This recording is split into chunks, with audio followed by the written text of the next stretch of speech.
الحمد للہ رب العالمین وبہ نستعین وصلی اللہ وسلم علی سید الانبیاء والمرسلین وعلی آلہ واصحابہ اجمعین ومن تبعہم بإحسان الی یوم الدین اما بعد۔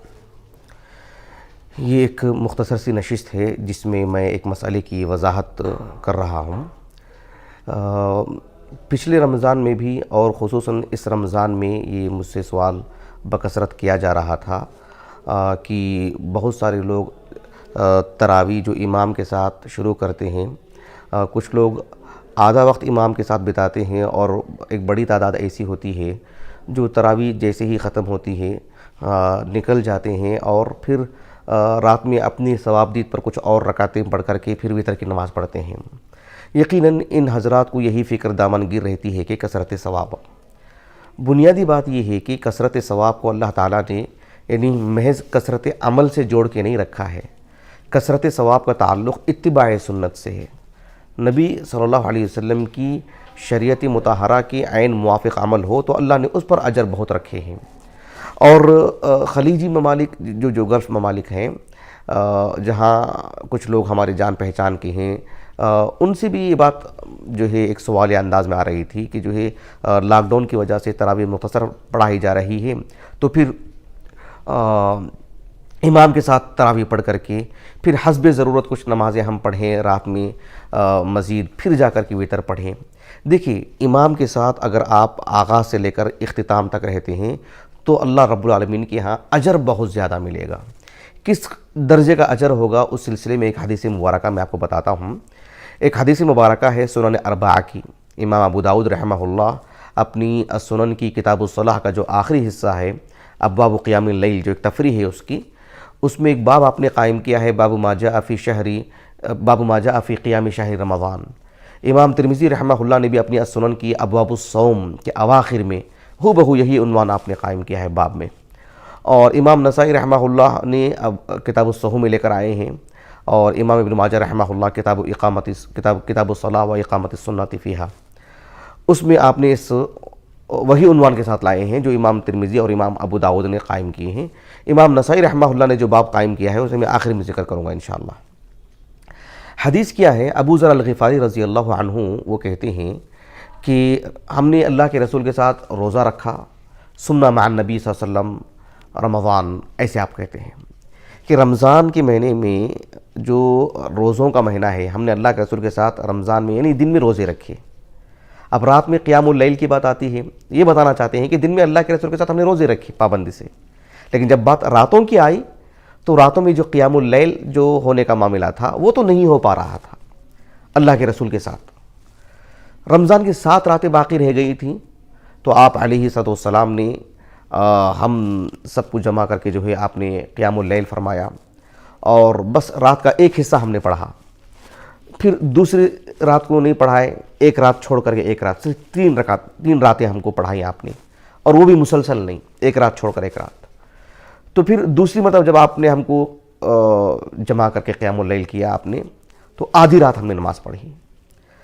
ابو ذر الغفاری رضی اللہ عنہ اللہ کے رسول صلی اللہ علیہ وسلم سے ایک مطالبہ کرتے ہیں، اس مطالبے کے نتیجے میں اللہ کے رسول نے وہ بات بیان فرمائی ہے جو میں آپ کو سنانے جا رہا ہوں۔ ابو ذر الغفاری رضی اللہ عنہ کی طلب کیا تھی؟ انہوں نے اللہ کے رسول سے کہا کہ یا رسول اللہ لو نفلتنا قیام هذه اللیلہ، کہ اللہ کے رسول آپ نے جو ہم سب کو جمع کر کے جو قیام اللیل جو آپ نے کیا، وہ رات کا ایک حصہ ہی تو آپ نے کیا ہے،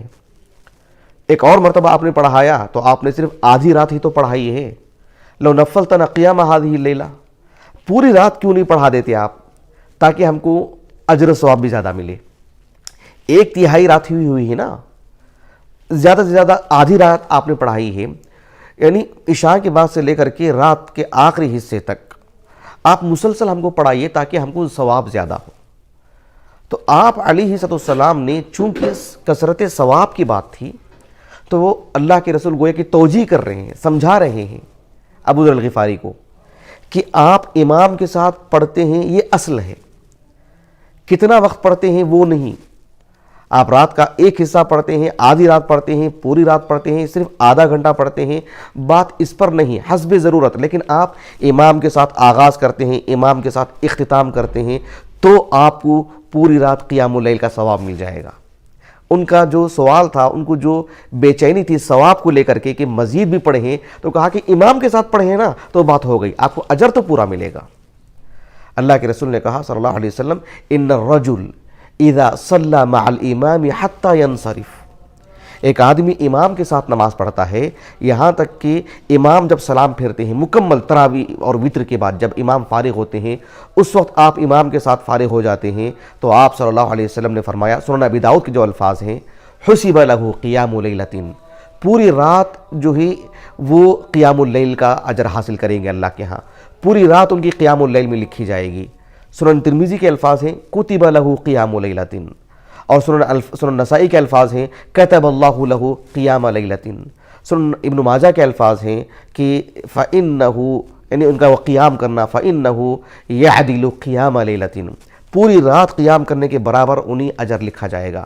لیکن اس میں شرط کیا ہے؟ شرط یہ ہے کہ یعنی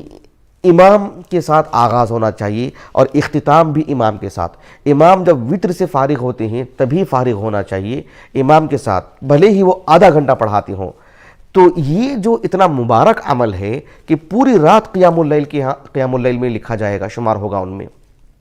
بھلے ہی وہ دیگر عبادتیں انجام دیتے ہوں، جیسے قرآن پڑھتے ہوں، ذکر و اذکار میں رہتے ہوں، یا کسی بھی عمل میں، حتیٰ کہ وہ آرام بھی کر لیتے ہیں، لیکن قیام اللیل میں ان کو اجر لکھا جائے گا۔ امام نسائی نے جو باب قائم کیا ہے کہ باب ثوابی من صلی مع الامام حتی ینصرف، اہل علم نے اس حدیث مبارکہ کو رکھ کر کے یہی بات بتائے ہیں کہ جتنا بھی میسر ہو امام کے ساتھ آغاز سے لے کر اختتام تک ہونا چاہیے، وتر کی نماز تک، تو اسے پوری رات قیام اللیل کا اجر ملے گا۔ اس عمل کو ضائع ہونے مت دیں، اور جو ہے مزید نمازیں پڑھنے کے نام پر امام کے ساتھ تعلق توڑ کر کے نہ نکل جائیں، ورنہ جو ہے ایک بہت ہی عظیم اجر و ثواب سے محروم ہو جائیں گے۔ اللہ تعالیٰ اس عظیم ثواب کا ہمیں مستحق بنائے۔ سبحانک اللہم و بحمدک، اشہد ان لا الہ الا انت، استغفرک و اتوب الیک۔